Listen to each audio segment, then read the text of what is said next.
The kitchen smelled like cinnamon and Scotch tape. 3 gift bags lined the counter, each labeled with a grandchild's name. Sunscreen, coloring books, sand buckets with hand-painted names, little seashell keychains that said Sanibel 2024. 3 years of planning, 3 years of saving. My phone buzzed across the counter. Trevor's message glowed on the screen. Mom, we need to talk. Monica thinks it's best if this trip is just our immediate family. You understand, right? We'll make it up to you. I read it twice, then again. The refrigerator hummed. Outside, Mrs. Patterson's dog barked. Everything was normal, except the words that made no sense at all. Just our immediate family. I set the phone down carefully. My hands were shaking. I looked at the gift bags again, at the tags written in my best handwriting. To Olivia, love Grandma Bonnie. To Mason, love Grandma Bonnie. When had I stopped being family? Another text arrived. Thanks for understanding, Mom. You're the best. The best. I thought about my spreadsheet. Every dollar saved, every sacrifice documented. Online tutoring until 11 at night. Dinners of ramen and canned soup. The thermostat at 62 all last winter, wearing Daniel's old cardigan because heating oil was expensive. I'd sold my husband's golf clubs last spring, the ones his father had given him. Got $340 at the consignment shop. The woman behind the counter had asked, "Your husband doesn't play anymore?" I'd smiled. No, not anymore. What I didn't say was that Daniel had been dead for 4 years, that I was selling them to add to the Florida fund, that I'd promised myself one perfect memory with my family before it was too late. $21,163.84. Every penny in my account. Flights for 8 people. A villa on Sanibel Island. A rental van. Tickets to the Shell Museum Olivia talked about constantly. All of it under my name. Bonnie Phillips. Account holder. I scrolled through old messages with Trevor. 3 months ago. Can you add 2 more plane tickets for Monica's parents? 2 months ago. Can you make a restaurant reservation? They need a deposit. Last week. Can you order the kids' swimsuits? Monica's swamped. And I'd said yes, every time, because that's what mothers do. We say yes, we make it work, we put ourselves last. Except somewhere along the way, I love you had become I need you to do this. I walked to the sink and looked out at the backyard. I could just see the bird feeder Daniel had hung from the maple tree, swaying in the November wind. What would you tell me to do? I whispered to the dark window. But Daniel wasn't there to answer. He'd died on a Tuesday afternoon, collapsed in the garden planting tulips. Trevor had held me at the funeral. Whispered, "I'll take care of you, Mom. I promise." I'd believed him. I looked back at the gift bags. All that planning and love wrapped in tissue paper. Then at my phone, at that message that cut me out with 8 words. Monica thinks it's best if this trip is just our immediate family. Not we think. Monica thinks. I felt something shift in my chest. Not anger. Something colder. Something that felt like finally understanding a truth I'd been avoiding. I wasn't part of their immediate family anymore. I was just the woman who paid for it. I didn't sleep. Instead, I opened my laptop and searched my Gmail for Florida trip. 47 emails appeared. Confirmations, receipts, itineraries. Then I opened my family folder. The emails went back 3 years, and reading them, I saw the pattern I'd been missing. 2 months after Daniel's funeral, Monica had emailed about handling my finances. Just to take some pressure off you. I'd said no, felt guilty about it. Thanksgiving 2 years ago. My mom really wants to host this year. You understand, right? Christmas had been at Monica's parents', too. The night before, Monica texted, "Can you bring napkins?" Not the pecan pie I'd spent 2 days making with Daniel's mother's recipe. Just napkins. Last Mother's Day. We're taking Monica's mom to brunch. You're welcome to join if you want. If I want, like it was optional, I'd gone, smiled through mimosas while Monica's mother talked about her Alaska cruise. I'd barely spoken. No one asked me to. Trevor had left a generic Hallmark card by my plate. Unsigned. Olivia's birthday, 8 months ago. Kids only for the first hour. Olivia's overstimulated, keeping it small. I'd arrived late as instructed.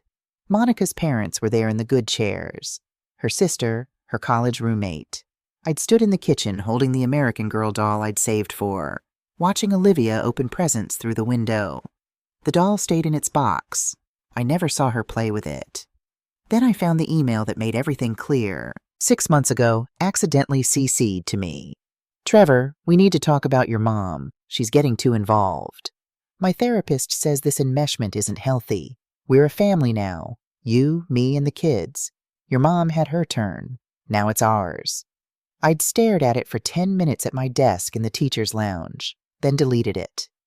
I'd told myself Monica was stressed, that she didn't mean it that way, but I'd stopped calling 3 times a day, stopped bringing groceries, stopped surprise visits. I'd made myself smaller, quieter, less, and it still hadn't been enough.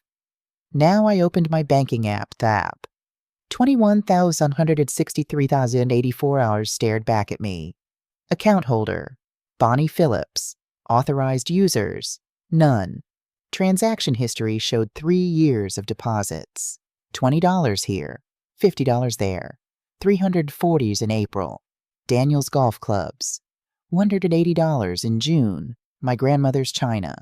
Every sacrifice documented.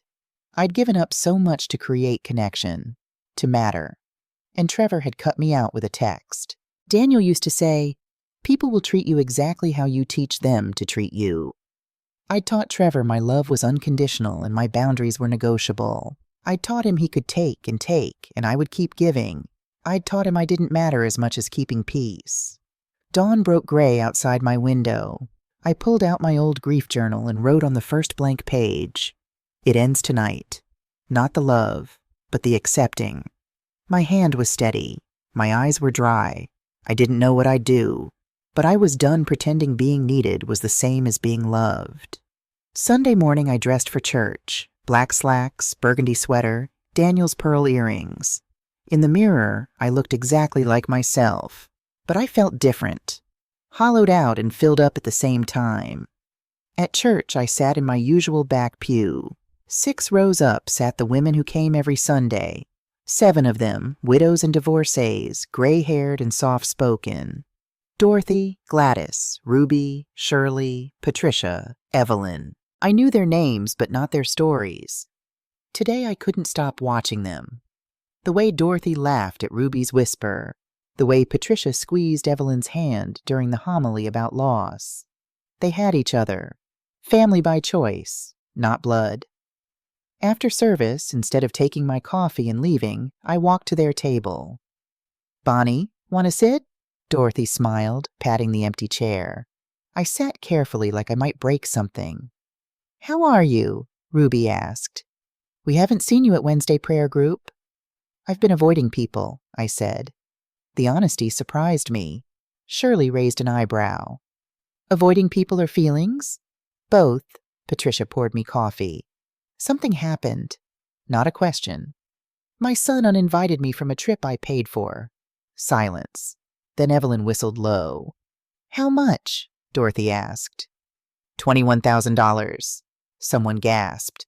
"Can you get it back?" Patricia asked. "Yes. It's all in my account, under my name." I took a breath. "He doesn't know that yet." The women exchanged glances. "When's the trip?" Ruby asked. "Friday. 6 days." Dorothy set down her coffee and looked at me hard. "My son's a cardiologist in Boston. Makes $500,000 a year. Know how often he calls?" "Twice. Birthday and Christmas. Last month he called to ask for $5,000 for a vacation home down payment." "Dorothy," Gladys started. "I said no. First time ever. He said, 'I thought you loved me,' like love is a checkbook." Shirley spoke up. "My daughter cut me off 3 years ago because I didn't vote how she wanted. Won't let me see my grandson." "My ex turned my kids against me," Patricia said quietly. "Took 20 years to get my daughter back. My son still won't talk."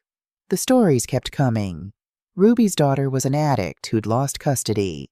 Evelyn's sister only called for money. Gladys cared for her Alzheimer's husband while her daughter sent thoughts and prayers from California. We sat as the church emptied around us, telling our truths. Finally, Evelyn looked at me. Bonnie, if your son was a stranger who took $21,000 and told you to stay home, what would you do? I opened my mouth, closed it. You'd never give him another cent, Dorothy said. But he's my son, I whispered. Exactly, Ruby said, which means it hurts more, but it doesn't mean you accept it. Gladys took my hand. My therapist said, you can't control how people treat you, but you can control your response. Sometimes the most loving thing for yourself and them is to say no. What if he never speaks to me again? He's already not speaking to you, Shirley said gently. Not really. When did he last call just to talk? Not to ask for something? I couldn't remember. Love isn't supposed to make you invisible, Patricia said. 7 women who'd been erased by people who should have loved them most. For the first time in 4 days, I didn't feel alone. When we stood to leave, Ruby hugged me. Wednesday night's prayer group. Really just us talking and eating cookies. Come. I will. I drove home slowly, pulled into my driveway and sat with the engine off, hands on the wheel. The gift bags were still on the counter. 21 packages nobody wanted. I picked up a keychain. Sanibel 2024. Empty photo space waiting. I thought about the women, about Dorothy's son who thought love was money, about all of us giving until nothing was left, and Evelyn's question. If he was a stranger, what would you do? I opened my laptop. The banking app loaded. The freeze account button glowed. I didn't click it, not yet. But I didn't close the window either. I sat there, hands on keyboard, waiting for courage to choose myself. Outside, November wind rattled the windows. Inside, only the refrigerator's hum and my breathing. And somewhere in that silence, something shifted. Not anger, not revenge, just the smallest voice saying, "You matter." I closed the laptop, but I didn't forget what that button looked like. Thursday night, 24 hours before their flight. I stood in my bedroom, staring at the suitcase I'd packed weeks ago. Sundresses and sandals. A new swimsuit I'd been too embarrassed to try on in the store. The sun hat Daniel had bought me on our last trip to the coast, the one with the wide brim and the ribbon that always came untied. I'd packed it all so carefully. Rolled my clothes the way YouTube videos taught me to save space. Tucked my medications into a clear bag. Even printed out my boarding pass, folded neatly in the front pocket. All of it pointless now. My phone sat on the nightstand, dark and silent. Trevor hadn't called, hadn't texted again. Just that one message 3 days ago, and then nothing. Like the conversation was over, like I'd agreed. I sat on the edge of the bed and opened my laptop, pulled up the booking confirmations one more time. Villa final deposit, $8,500, scheduled for tomorrow. 8:15 a.m., rental van, $10,500, scheduled 8:30 a.m. Dinner reservations, tour deposits, all of it lined up like dominoes. One click and it would all go through. Trevor would board that plane with Monica and the kids and Monica's parents, and they'd have their perfect week in Florida. They'd post pictures on Instagram, sunsets and shell collecting and family dinners, and I'd see them scroll past on my feed. And I'd be here, in this house, alone. But it was my money, my account, my name on every single receipt. I clicked over to my banking app and stared at the account details. Account holder, Bonnie Phillips, authorized users. None that word, none, felt significant somehow. I'd never added Trevor, never given him access. Even when Monica had suggested it 2 years ago, something had stopped me. My finger hovered over the freeze account button. One click. That's all it would take. But what would happen after? Trevor would call, angry or panicked or both. Monica would blame me. The kids would ask why Grandma ruined their vacation. I'd become the villain in a story I'd spent 3 years trying to write as love. My phone rang. Trevor's name lit up the screen. 11:47 p.m. I almost didn't answer, but some old instinct kicked in. The mother who always picked up, always said yes, and I pressed accept. "Mom, you still awake?" His voice sounded tired. Behind him, I heard water running. He was in the bathroom, door closed. "Yes, sweetheart." Silence. Then. "Look, about the text. Monica just thinks 7 days might be too much for you. The heat, the walking. We're worried about your health." I closed my eyes. There it was, the excuse wrapped in concern. "Trevor, I've been planning this for 3 years. I paid for everything." "I know, and we're so grateful." "Grateful?" The word came out sharper than I meant. "You're excluding me from a trip I organized." More silence. The water stopped running. "Monica's mom is older than you and she's coming." The sentence hung there, damning in its simplicity. "You're right," I said slowly. "So this isn't about my health at all, is it?" "Mom, can we not do this right now? We have an early flight." "You're right," I repeated. "Have a safe trip, Trevor." I hung up before he could respond. My hands were shaking, not from sadness, from something clearer, sharper. He hadn't denied it, hadn't apologized, just deflected and tried to make me feel difficult for asking. I looked at the laptop screen again, at that freeze button. At 11:52 p.m. on Thursday night, I still hadn't decided. But I also hadn't closed the window. I got into bed with the laptop still open beside me, the glow of the screen painting shadows on the ceiling. Somewhere in the house, a pipe creaked. The heat kicked on with a low rumble, and I lay there, staring at the ceiling, thinking about Daniel. The week before he died, we'd had an argument. I couldn't even remember what it was about now. Something small, something stupid. But I'd been angry, and he'd looked at me and said, "Bonnie, don't let people treat your kindness like weakness. Not even me." I'd laughed it off then, but lying here now, I heard it differently. Don't let people treat your kindness like weakness. At 2:34 a.m., I finally fell asleep. The laptop was still open when I woke at 7:00. Friday morning came cold and bright. I made coffee with shaking hands. The kitchen felt too quiet, like it was holding its breath with me. I checked my phone, no new messages, then opened Instagram. Trevor had posted a story at 6:47 a.m., a photo of their suitcases by the front door. Caption, "Florida fam trip. 8 people tagged.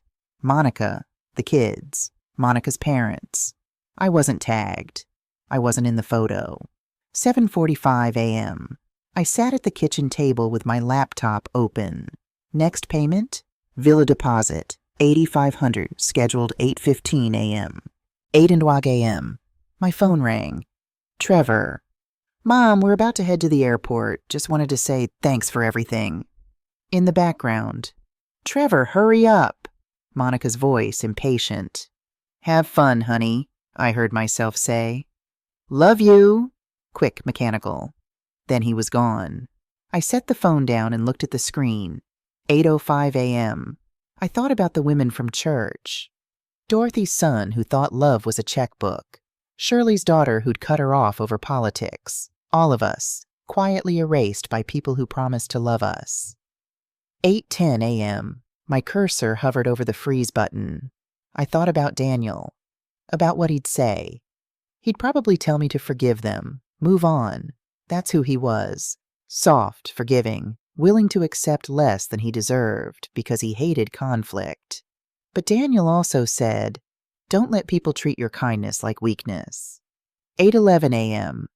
I looked around my kitchen, at the gift bags still lined up on the counter, at the calendar on the wall with Florida trip written in red marker across this week, at the empty chair where Daniel used to sit, drinking coffee and reading the paper. This wasn't about revenge. It wasn't about teaching them a lesson. It was about teaching myself that I still mattered. 8:12 a.m. I clicked freeze account. A confirmation box appeared. "Are you sure you want to pause all transactions?" "Yes. All linked cards and scheduled payments have been disabled. Account is now frozen." I stared at the words, waiting to feel something. Triumph, maybe, or vindication. Instead, I just felt quiet. I closed the laptop. Poured myself more coffee. Walked to the window and looked out at the November morning, gray and ordinary. At 8:15, my email pinged. Payment declined. Villa final deposit. At 8:18, my phone started ringing. Trevor. I let it go to voicemail. It rang again and again. At 8:32, a text arrived. Mom, call me now. Card's not working. 8:45. Mom, this isn't funny. We're at the gate. They won't let us board. 9:10, Monica texted me for the first time in 6 months. Bonnie, I don't know what's happening, but we need you to fix this immediately. The kids are crying. I read each message as it came in. Didn't respond to any of them. At 9:30, Mom, please. Whatever I did, I'm sorry. Just unfreeze the account. 9:55, Monica again. This is childish. You're punishing children because your feelings were hurt? Really? I noticed Monica still hadn't apologized. Just blamed. At 9:40, Trevor left a voicemail. I played it on speaker. Mom! Background noise, airport announcements, a child crying. Look, I know you're upset. Monica told me about the text. It came out wrong. We do want you there. Please, just call me back. We'll figure this out. I promise. Monica told me about the text, so he'd known. Before he sent that breezy thanks for understanding message, he'd known exactly what Monica had done. He'd known, and he'd let it happen. At 10:15, another voicemail. Olivia. Grandma, Daddy says we can't go see the turtles. Did you change your mind about Florida? I made you a drawing for the beach house. That one hurt. My eyes burned and I had to set the phone down, but I didn't pick it back up. At 10:30, an email from the resort. Reservation canceled. Refund processed. Cancellation fee, $850. The phone kept ringing. Different numbers now. Trevor had started calling from other phones. At 11 o'clock, I answered one. Mom, why are you doing this? Trevor's voice was raw. I could hear the airport terminal behind him, announcements echoing. You told me I wasn't part of your family, Trevor. I never said that. Monica wants to keep it just her family. Your exact words. Silence. Mom, I didn't mean... You did. And you know what hurt most? Not the exclusion. That you thought I'd just pay for it anyway. We were going to make it up to you. Trevor, I spent 3 years saving for this. I ate instant noodles. I didn't heat the house last winter. I sold your father's golf clubs. A sharp intake of breath. You sold Dad's clubs? Because I thought making memories with my family mattered more than keeping things. Long pause. Someone announced a gate change in the background. What do you want from me, Mom? The question hung there, and I realized I didn't have an answer. I didn't want an apology I'd have to demand. Didn't want him to grovel or beg. Didn't want to punish him. I just wanted him to see me. Nothing, I said finally. Not anymore. I hung up. The phone rang again immediately. I turned it off. The house fell quiet. Just the refrigerator humming and the tick of the kitchen clock. I sat at the table, hands wrapped around my cold coffee, and wondered if I'd just lost my son. The answer came slowly, settling over me like snow. I hadn't lost him today. I'd been losing him for years, one small erasure at a time. Today, I'd just finally stopped pretending otherwise. At noon, I called Dorothy. I did it, I said when she answered. I froze the account. Oh, Bonnie. Her voice was soft. How do you feel? I don't know yet. Scared, maybe, but also... I searched for the word. Free? That sounds about right. You want to come over? We're having lunch. We? The Wednesday group. Ruby's making her white bean soup. Evelyn brought bread. 40 minutes later, I sat in Dorothy's living room with 6 women I barely knew, eating soup and telling them everything. They didn't judge, didn't say I should have done it differently, just listened and nodded and passed the bread. What happens now? Patricia asked. I don't know. Maybe he'll never speak to me again. Then he doesn't deserve you, Ruby said simply. Shirley leaned forward. Bonnie, you know what's beautiful about what you did? You didn't do it to hurt him. You did it to save yourself. There's a difference. It doesn't feel beautiful. It feels like I broke my family. Your family was already broken, Gladys said gently. You just stopped pretending to hold the pieces together. We sat there as the afternoon light faded. 7 women who'd all lost something. Children, marriages, years, and somehow found each other. As I drove home that evening, my phone still off in my purse, I thought about the money. $20,313.84 after the cancellation fee. Sitting in my account, untouched. I'd saved it for Florida, for family, for connection. And I'd gotten something else instead. A boundary, a line drawn, a voice that finally said no. When I pulled into my driveway, I sat in the car for a long moment before going inside. The gift bags were still on the counter, the suitcase still packed in my bedroom, evidence of a trip that would never happen. I unpacked slowly, put the sundresses back in the closet, the medications back in the bathroom cabinet, folded the sun hat and placed it on the shelf. Then I sat at my kitchen table and opened my laptop one more time. The banking app showed my account. Active. Balance. $23,084. I stared at it for a long time. Then I opened a new tab and searched. Sanibel Island Vacation Rentals. 7 adults next month. Because I'd saved for 3 years to go to Florida. And I was going to go to Florida. Just not with them. 2 weeks later, I walked into Wednesday prayer group with my laptop. The women looked up from their coffee and cookies, and Dorothy smiled. Bonnie, you came back. I did. I set the laptop on the table. And I have a question. 6 faces turned toward me, curious. How would you all feel about going to Florida? Silence. Then Ruby laughed. What? I have $20,000 I saved for a trip. The cancellation fee was only $850, so I got most of it back. I already paid for it. The villa's available next month, smaller but nice. 4 bedrooms, I checked. Bonnie, Evelyn said slowly, you don't have to. I want to.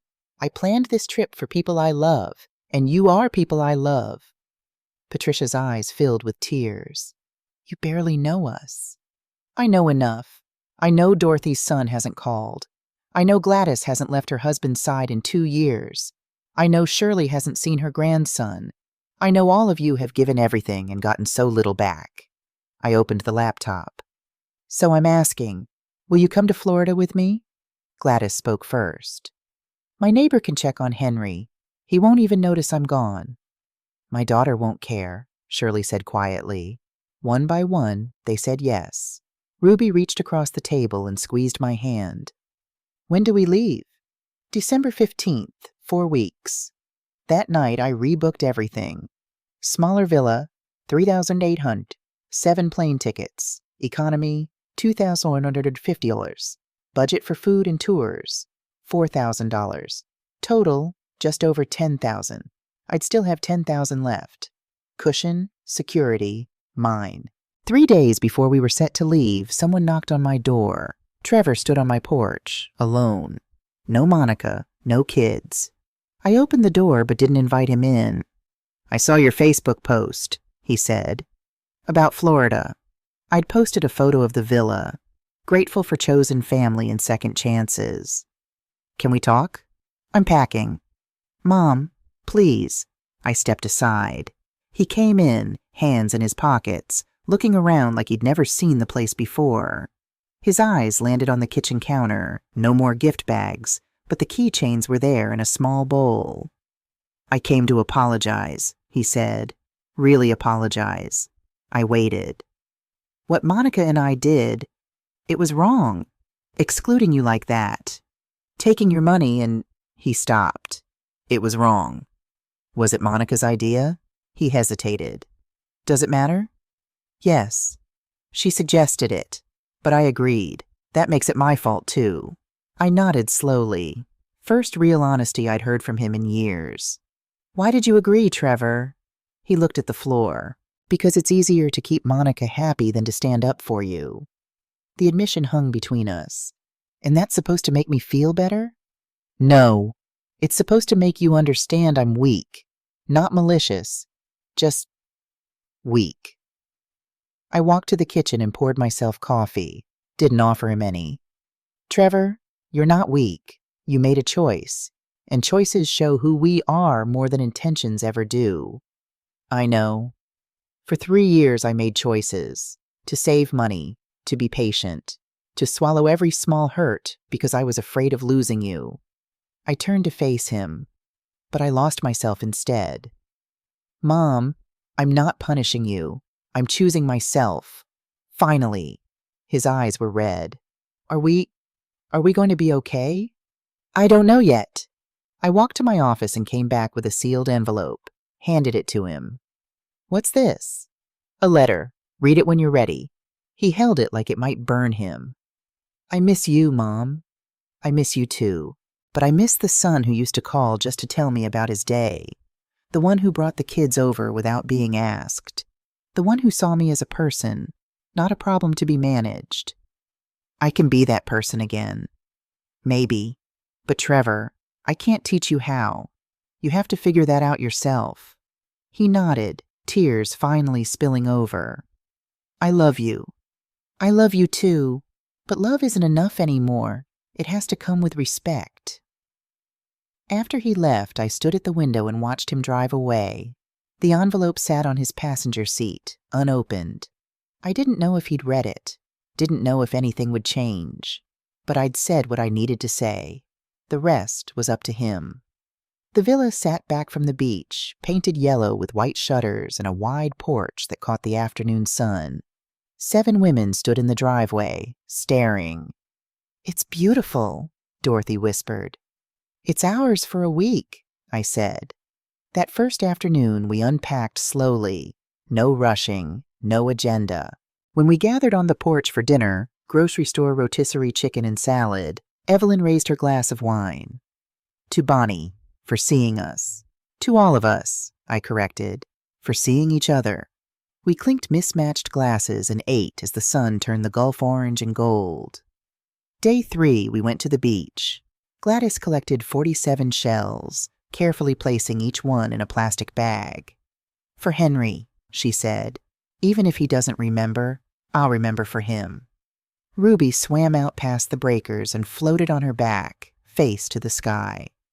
When she came back, her cheeks were wet with more than salt water. I haven't felt this free in 10 years. Patricia took out a small notebook and wrote down her children's names. Then she walked to the water's edge and let the pages fall into the tide, watching them dissolve. What was that? Shirley asked. Letting go, Patricia said simply. Day 5, I woke before dawn and walked the beach alone. I'd brought Daniel's photo, the one from our anniversary trip, him laughing at something I'd said, and carried it in my pocket. I sat on the sand and took it out.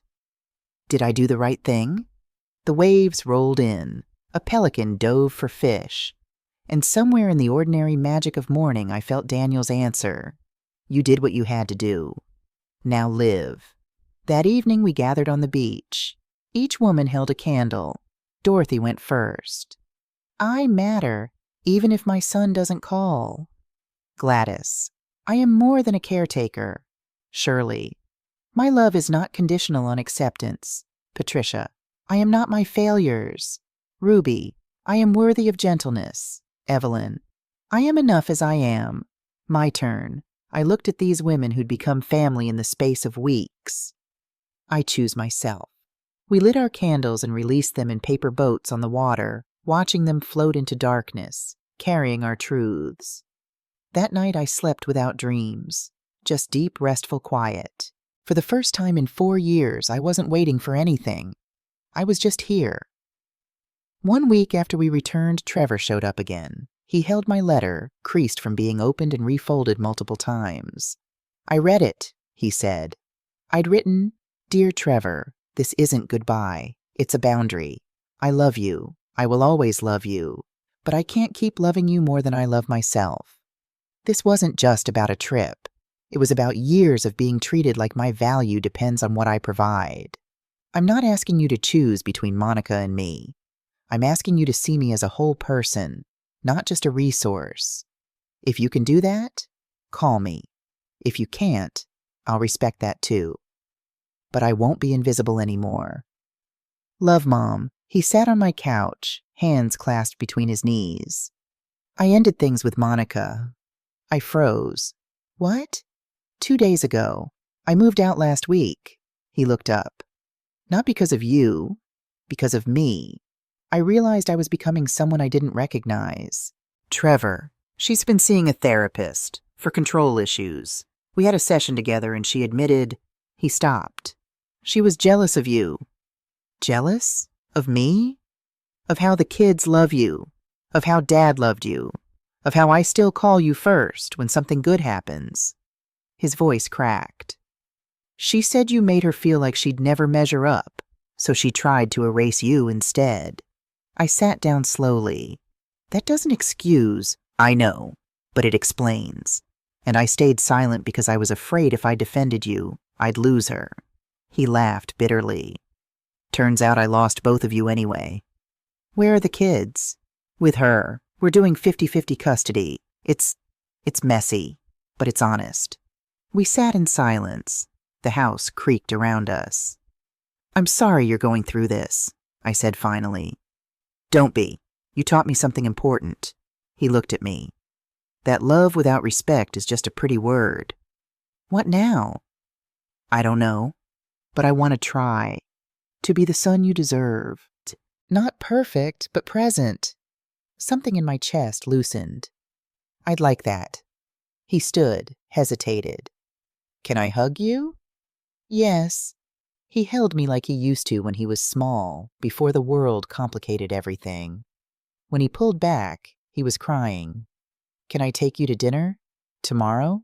I smiled. Let me check my calendar. After he left, I sat with the letter in my hands.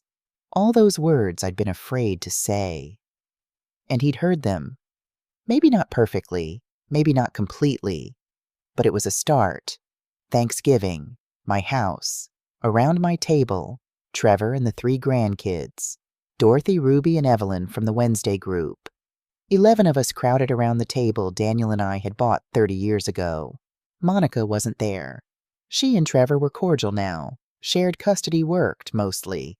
But holidays were still separate. Maybe someday that would change. Maybe not. At 6 o'clock, during dessert, Monica called. Trevor put her on speaker without asking. The kids need to come home. It's late. We agreed on 8, Trevor said calmly. It's only 6. Well, I changed my mind. The table went quiet. Olivia looked scared. I reached for the phone. Monica? Sharp pause. Bonnie. The kids are having dinner with their family. They'll be home at 8 as planned. You're not their... I'm their grandmother. And whether you like it or not, I'm part of their lives. Silence crackled through the speaker. You turned my husband against me, Monica said finally. I took a breath, chose my words carefully. No, Monica, I set a boundary. Trevor made his own choice. You and I will probably never be friends, but we both love those children. So here's what's going to happen. You'll respect the custody agreement. I'll respect your time with them, and we'll be civil. For them. Long pause. Fine. The line went dead. The table was silent. Then Olivia said, Grandma, you're brave. No, sweetie, I'm just done being scared. After dinner, Trevor and I washed dishes while the others played cards in the living room. You really have changed, he said, handing me a plate. I had to survive. We worked in comfortable silence, and through the window I could see Dorothy showing Mason a card trick while Ruby and Olivia laughed at something on the couch. This is a good family, Trevor said quietly. Yeah, I agreed. It is. Not the family I'd planned. Daniel was supposed to be here. Trevor and I weren't supposed to be broken and stitched back together. Monica wasn't supposed to be the cautionary tale, and I wasn't supposed to learn strength at 65. But this was the family I had. Messy, complicated, real. Trevor dried the last dish. Think we'll be okay, Mom? I think we'll be honest. That's better than okay. Later, after everyone left, I stood in my quiet kitchen and looked at the chaos. Dirty dishes in the sink, leftover pie on the counter, children's drawings stuck to my fridge with magnets. Evidence of life, of connection, of choosing to show up even when it's hard. I picked up one of Olivia's drawings, a stick figure beach scene with 7 women holding hands. In the corner, in careful 7-year-old letters, Grandma's family. I hung it on the fridge next to the others. This wasn't the story I thought I'd be living, but it was mine. Imperfect, hard-won, and finally honest. And that was enough. That had to be enough. And someday, it might even be beautiful.